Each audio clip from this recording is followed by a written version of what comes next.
ಇದು ನಮ್ಮ ಗ್ರಹ, ನಮ್ಮ ಭೂಮಿ.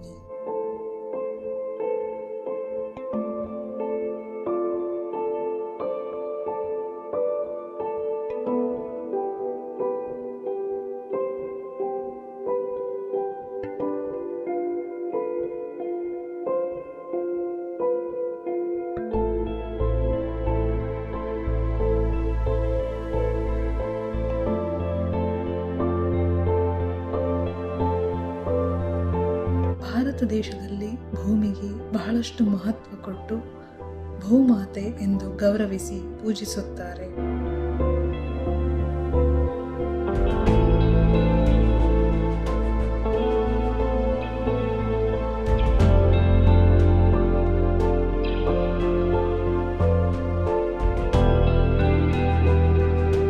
ಸೂರ್ಯನ ಸೃಷ್ಟಿಯಾದ ನಂತರ ಅದೆಷ್ಟೋ ಕೋಟಿ ವರ್ಷಗಳಷ್ಟು ಹಿಂದೆ ಸೂರ್ಯನ ಒಂದು ಭಾಗವು ಬೇರ್ಪಟ್ಟು ಭೂಮಿಯ ಸೃಷ್ಟಿಯಾಯಿತು.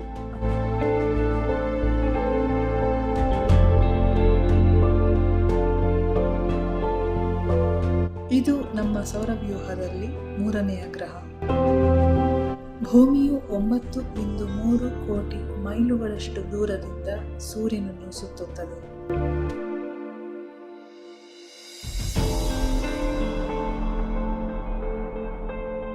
ಭೂಮಿಯ ಈ ನಿರ್ದಿಷ್ಟವಾದ ದೂರವು ಇದನ್ನು ಒಂದು ವಿಶಿಷ್ಟವಾದ ಗ್ರಹವನ್ನಾಗಿ ಮಾಡಿದೆ. ಜೀವಿಗಳಿಗೆ ಆಸರೆಯಾದ ಹಾಗೂ ನೀರಿನ ಮೇಲ್ಮೈ ಇರುವ ಏಕೈಕ ಗ್ರಹ ನಮ್ಮ ಭೂಮಿ. ಭೂಮಿಯು ಎಲ್ಲ ಜೀವರಾಶಿಗಳನ್ನು ತನ್ನ ಮಕ್ಕಳಂತೆ ಸಲಹುತ್ತಿದೆ.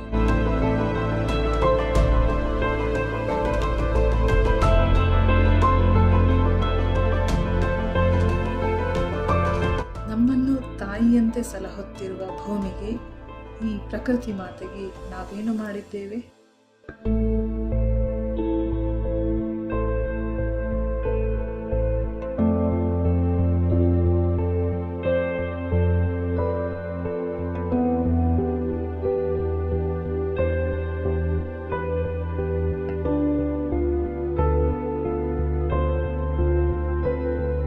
ಪ್ರಕೃತಿ ಪ್ರೀತಿಯಿಂದ ನಮಗೆ ಬೇಕಾದಷ್ಟು ವಿಷಯ ಕೊಡ್ತದೆ, ಎಷ್ಟೋ ವಿಚಾರ ಕೊಡ್ತದೆ. ಇವತ್ತು ಪ್ರಕೃತಿ ಇರೋ ಕಾರಣ ನಾವೆಲ್ಲ ಚೆನ್ನಾಗಿ ಜೀವನ ಮಾಡ್ತೇವೆ. ನಾವು ಪ್ರಕೃತಿಗೆ ಏನು ಕೊಟ್ಟಿದ್ದೇವೆ? ಏನು ಕೊಟ್ಟಿದ್ದೇವೆ? ಈ ಭೂಮಿಗೆ ಏನು ಕೊಟ್ಟಿದ್ದೇವೆ? ಏನು ಕೊಟ್ಟಿಲ್ಲ. ಆಕಾಶಕ್ಕೆ ಏನು ಕೊಟ್ಟಿದ್ದೇವೆ? ಏನು ಕೊಟ್ಟಿಲ್ಲ. ಹರಿಯುವ ನೀರಿಗೆ ಏನು ಕೊಟ್ಟಿದ್ದೇವೆ? ಏನು ಕೊಟ್ಟಿಲ್ಲ. ಬೀಸುವ ಗಾಳಿಗೆ ಏನು ಕೊಟ್ಟಿದ್ದೇವೆ? ಏನು ಕೊಟ್ಟಿಲ್ಲ. ನಮ್ಮನ್ನೆಲ್ಲ ಕಾಪಾಡುವ ಅಗ್ನಿದೇವರಿಗೆ ಏನು ಕೊಟ್ಟಿದ್ದೇವೆ? ಏನು ಕೊಟ್ಟಿಲ್ಲ ಅಲ್ವಾ?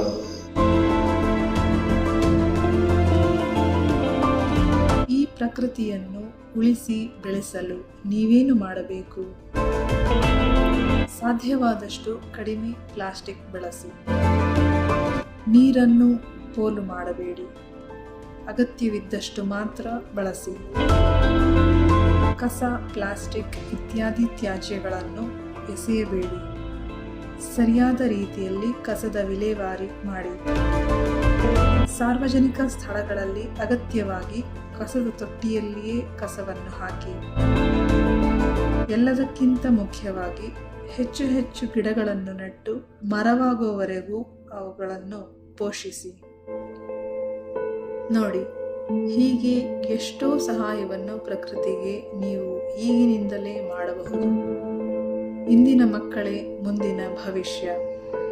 ನಮ್ಮ ಜಲ, ನೆಲ, ವಾತಾವರಣ ಹಾಗೂ ವಾಯುವನ್ನು ನಾವೆಲ್ಲರೂ ಸಂರಕ್ಷಿಸುತ್ತೇವೆ ಎಂದು ಎಲ್ಲರೂ ಹಿಂದೆ ಪಣ ತೊಡೋಣ.